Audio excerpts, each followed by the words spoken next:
Welcome to Tuesday Talks. Tuesday Talks, we're going to be having young entrepreneurs under the age of 25 join us, and I'm going to be asking them simple questions.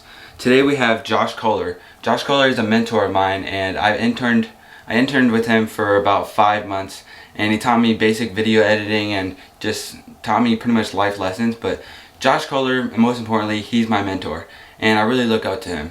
He owns Kohler Media, and today we're going to be asking him a couple questions.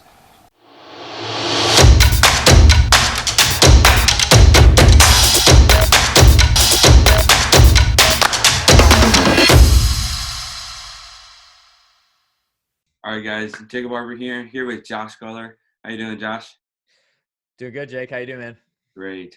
I got a couple questions for you today. So, first question is for people that don't know you, Josh. What is it that you do? All right. Yeah. Well, first of all, thanks for having me on here, Jake. I don't know if I'm your first or one of your first interviews here, but I'm excited that you're getting to do this. So I've known Jake for quite a while. He actually was an intern for me. Was that like 3 or 4 years ago, something like that? It's been a while. But super cool dude. His dad Gary is one of my best friends in the world. So excited to be on here, and thanks. Honored to be on your show here. Yeah, so for the people who don't know who I am, my name is Josh Culler. I live in Northwest Indiana, about 10 minutes actually from when they are home, where the Harpers live. I'm about 10 minutes outside of them, so right outside Chicago. I own a couple of businesses. The first one, the main one, the mother one is called Color Media. We do results-driven content marketing for real estate investors, which are active real estate investors or people that are influencers in the real estate investing industry. So we got guys like John Martinez, Mike Hambright, Don Costa, and a bunch of other people that are influencers in this industry that we do content production for. I've got a team of 8 people. We've got process and systems locked in, and that's what the business is all about. And then I also own just started a new company called REI.video, brand new platform where people can shoot their own videos, film them, send them over to the platform, get them edited, produced, and then sent back to them within 48 hours, unlimited revision. So we're starting that up, and got a couple other awesome businesses in the work that I'm excited about. So that's in a nutshell what I do. That's great.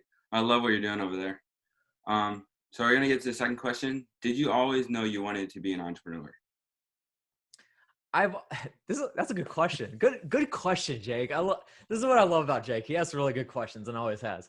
Um, so I've thought about this over the past year and a half, 2 years. So for those of you who don't know, my business has been in existence for a while, but it's always been kind of a side hustle more than anything. And I went full time into my business March of 2019. So whenever this recording goes out, basically a year ago, year and a couple months ago. I believe I always have had entrepreneur type tendencies.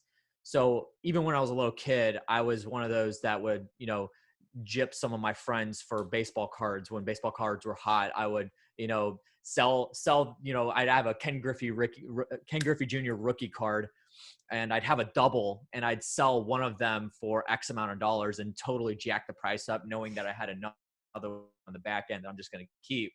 And I got lucky with that. But like I've always had entrepreneur type tendencies. That transition to me selling like Legos to my friends in school, and then flipping candy bars. So I'd go buy a candy bar and then take it to school with me and have like 3 or 4 candy bars with me, and then sell that and jack the price up because it's supply and demand, right?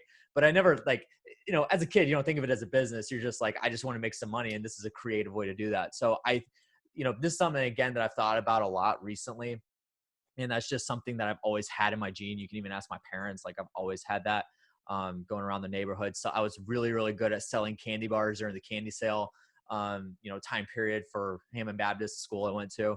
But then that kind of transition, as I got older, when I was in middle school and going into high school, getting into Photoshop, and Design, Illustrator, when those were early on in their days, allowing me to take my creativity to that extent and really utilize my creativity.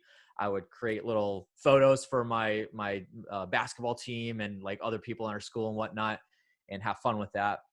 And then started charging for it. When I got out of high school, that developed into me, doing artist type stuff, developed into me doing video type stuff, content, and then just kind of gone from there. So I've always had like side hustles, even when I had full-time jobs, and then went full-time into this business, last year. So yeah, to answer your question, I don't think I've I don't care if you call it an entrepreneur or not. I think that word entrepreneur is very overused and very loosely used. So whatever you want to call it, but that's kind of like what I've always, kind of adhered to was that side of the world, is making my own path in my own ways. Yeah. Okay. So, if you could go back to 16-year-old Josh and give him some advice, what would it be? Stay on the path that you're on. I was on an interview with one of my clients, Dixie Decker. She does student housing, and she's doing some of these interviews with people that she's really good friends with that own businesses and whatnot, and not just real estate, but anything.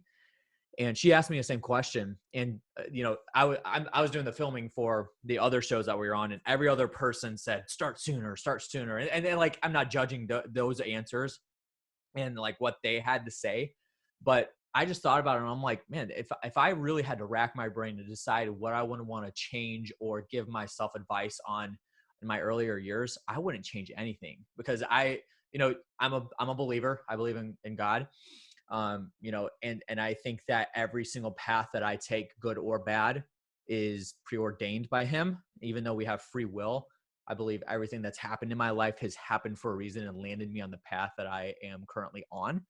And do I know if I'm on the right path or not? I mean, I believe I am, because I trust in God. Every single morning, my prayer is, God, lead me in your ways and help me to trust you along the journey, whether that's good or bad. And it's worked ever since, so like I've never had a problem with that. And there's been bad days. There's been some really, really rough times in my life, but I believe that every single piece of that has developed me into who I am today. So may not be the answer you're looking for, Jake, but that's honestly what I would say is, like, if I could go back and visit my 16-year-old self, I would just say, Josh, stay on the path that you're on. It's going to be good. Just trust God and look to him at all times. And everything's going to work out the way it's supposed to. No, that's good. Yeah. Okay, so jump into our fourth question. So, who are your top 3 mentors that, Top three. Yeah. Well, go ahead and finish your question. Sorry. well, like your top 3 mentors that like helped you progress to be the person you are now? Yeah, for sure. So, your dad is probably number one. So Gary Harper, and that's not being biased because I'm on Jake Harper's show. It's the truth, So like I've known Gary for quite a while. He was actually my fourth grade Sunday school teacher, which is pretty interesting. It's hilarious walking into a mastermind with him in the room, and I'm more times than not, I'm the youngest person when I walk into a room like that of other business owners.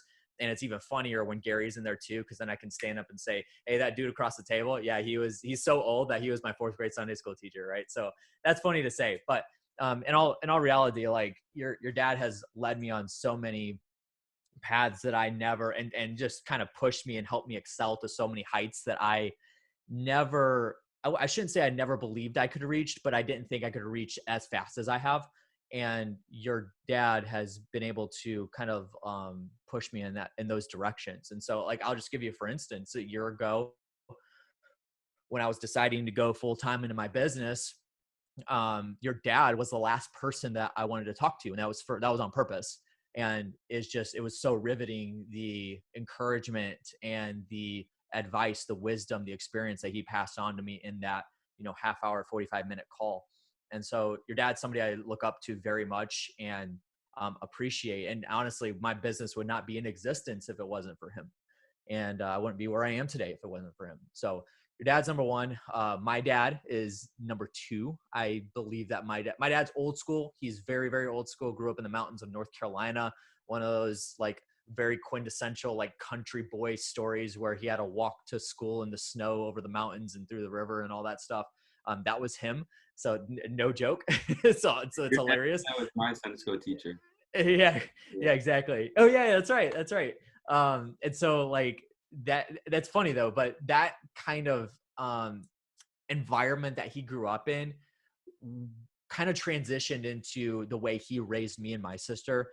Not hard on us, but hard on us when we were not giving it our all, and no matter what we did, whether that was school, whether that was sports, whether that was at church and building relationship with God, building relationship with me and my sister, like stuff like that. I mean, my dad taught us hard work. And if it wasn't for that lesson, because I know a lot of people that are very talented, very, very smart, very intelligent, but have no work ethic, I would 1,000 times over rather take a work ethic than being smart and intelligent, because that's all stuff that my hard work can make up for.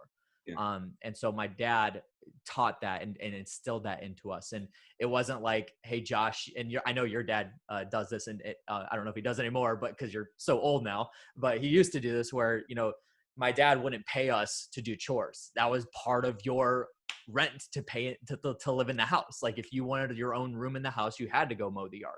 You had to rake the leaves. You had to take the trash out. But what he would give us rewards for were when we achieved something or gave or all in something, maybe lost, and didn't reward us as a loser, but still told us, hey, you did your best. You did well.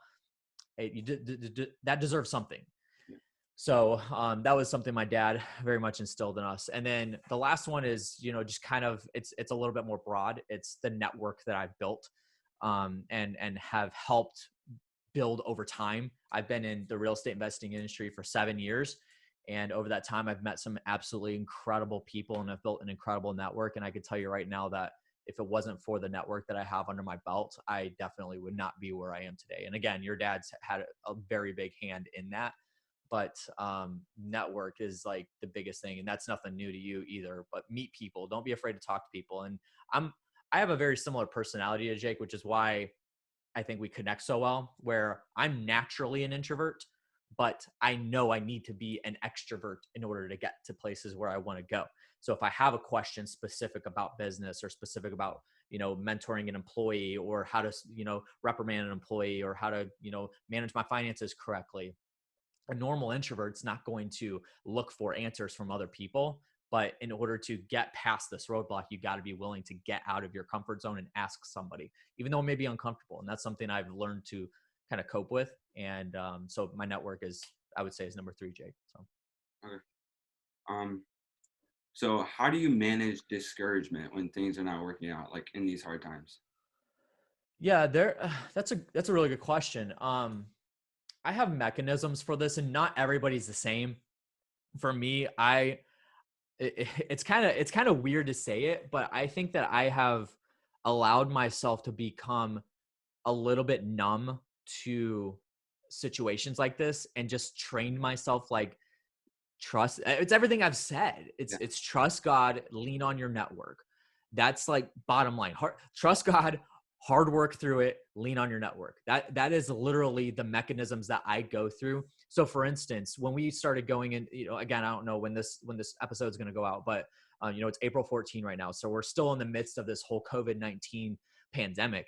And when this thing kind of first kicked off around, when it started getting really big, around early March, I looked at Gabby and I said, hey, we need to be prepared for something bad to happen. Like for us to, have to lay off employees, have to lay off some of our team members, or possibly lose clients, people not paying and stuff like that. Like that stuff we need to be prepared for. And, thank God, all glory to God, all of our clients, we didn't lose any clients, and we, all bills are paid where we kept every single one of our team members. But preparing for something like that, I just predetermined, like, we are going to go through these rough times, but I got to keep my wits about me, and I got to trust God, which I did. I got to lean on my network, which I did. And I got to work hard through it, which I did. And we didn't really see a rough time in the past month. Now, I don't want to, count my chickens before they hatch, but because we're still in this right now, but things are looking up, but if they do start to downward spiral, I'm still going to keep those 3 things about me. And that's going to allow me to, I wouldn't say cope with it, but get through it. Because me well, I take things personally when it comes to not achieving something that I have an expectation of for myself. I can tend to have a little bit of a temper tantrum. I can tend to, overreact on specific things, but I've kind of trained myself to not do that over the past few years. And I've gotten better at it, obviously, but that's something that people need to keep in mind is like when you go through a rough time, you need to have predetermined boundaries for yourself and everybody's different. Like not everybody can be numb to situations like I've gone through because not everybody's prepared for it. So you got to figure that out for yourself. And that's a truth that I've like realized, I can be numb to specific situations, and that's a really, really good thing, because that means I don't have emotions when it comes to, losing out on something. I just know that, hey, I'm going to rebound. And as long as I trust God, I lean on my network and I work hard, I'm going to get through everything. Yeah, it's great. So like just being prepared for the hard times. Being proactive as opposed to reactive is huge. So how do you continue to learn to stay on top of things within your role? Like That's a good what, question. like So do you, like what mechanisms do I use yeah, in order to educate myself? yes.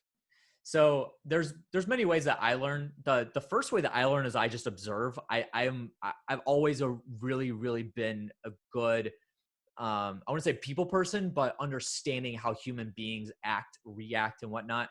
So, I'm able to study the methods, the mechanisms, the behaviors of specific human beings, whether that's somebody I look up to or somebody I need to market to, right? So like if I have my clients and they have a target demographic that we need to market their content to, I know that audience very well because I'm able to observe, study them, listen to them. So listening is a very underrated way to learn. A lot of people like to just do this all the time. I'm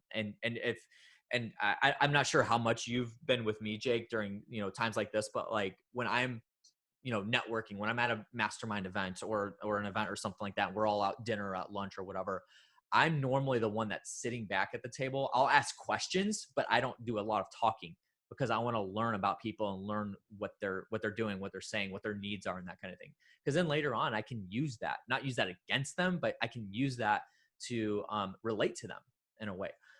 So that's a really big underrated form of learning, is listening and then applying. Outside of that, I mean, it's your typical reading books. There's, I read physical books and I do audiobooks, typically audiobooks. It's more like self-help, philosophical type books that I listen to because it's more of a listening thing.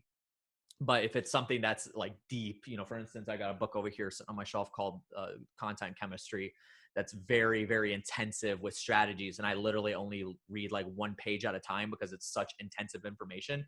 So I'm writing notes, I'm circling things, I'm jotting down notes on the pages and stuff like that. So that's my way of learning and that kind of thing. Also, listen to podcasts. I don't do a whole lot of, like when I do YouTube researching and Google researching, I'm skimming a lot. I don't like consume an entire video. I just want to get to the thing that I'm looking for. So a lot of times too, I know I was just talking about proactive and reactive, but a lot of times too, like I think being resourceful is a way to educate yourself as well. So, one of the things that annoys me the most is when somebody says, "Hey Josh, how do you do this?" And it's a very simple Google search that they could do. Sometimes I'll even be a smart aleck and send them back google.com. And that's what I do, right? But that's just me being a jerk. But at the same time, if you're able to be resourceful for yourself, you can learn anything, just about anything that you want to learn. So sometimes, for instance, you can relate to this if you're working on like Adobe Premiere or Photoshop or After Effects and you want to learn something and you're stuck somewhere, then you could just go to Google and search the specific issue that you need to solve and find out the answer to that. So that's a really big way that I learn. And I think that can translate over into one of the biggest differentiators I can tell between successful people and unsuccessful people is successful people are problem solvers. Unsuccessful people are excuse makers. So they're not willing to go the extra mile to educate themselves on the issue at hand. Whereas successful people want to solve the problem. They want to get to the bottom of it. They want to figure out why the problem came up in the first place and solve it. And so, during that solving process, learn a lot. So those are my ways of learning. I love what you said. Like my mom, she always says, listening is not waiting for your turn to talk. Mm-hmm. Yeah, I love that. Yep, I got that from her. Absolutely. But like the number one thing I learned from you and when interning, like what you said, is just problem solving. Like you can just figure anything out as long as you want to figure it out. Yeah. Yeah, absolutely. It's funny because it's funny you bring that up because you already know this. Like, there's times where Jake would ask me something about Premiere or something like that because we were learning. I was teaching him basically video production. Yeah. And he would ask me, and I would just say, "Go look it up." And if he looked it up and he still couldn't find it, then I would answer his question. But I wanted him to go through the effort of figuring it out first, as opposed to me just holding his hand, because that doesn't solve anything. If I just, it's the difference between teaching someone how to fish and giving them a fish. If you give them a fish, they'll eat for a day. If you teach them how to fish, they'll eat for a lifetime. So that's the difference. Okay. So we're gonna get to our last final question, probably the hardest question. If you could pick a superpower, what would it be and why? Superpower. That's a good question, man. I would love to be a super giver.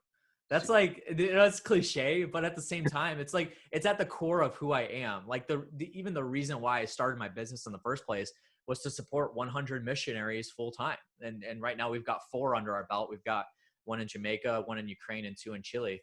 And that's like I believe that's my purpose of being on this earth, is to do that, so that these missionaries don't have to come to the US and go on furlough for 6 months and visit 24 churches in order to get $25 from each church of monthly support. I want to be able to provide that to them just flat out, just like that. But like, I think, it's cliche, but it's something that, and I would say, if I could have 2 superpowers, one would be super giver. The second one would be a super sponge, right? So like when I say sponge, I mean, learning. I love learning. I'm glad you asked that question. How do I learn and educate myself? And sometimes I have a hard time learning specific things, but if I could soak up everything that came my way, that would be incredible. And that would be my superpower that I would choose. That, in addition to that, would be flight, because I think flight would be fun.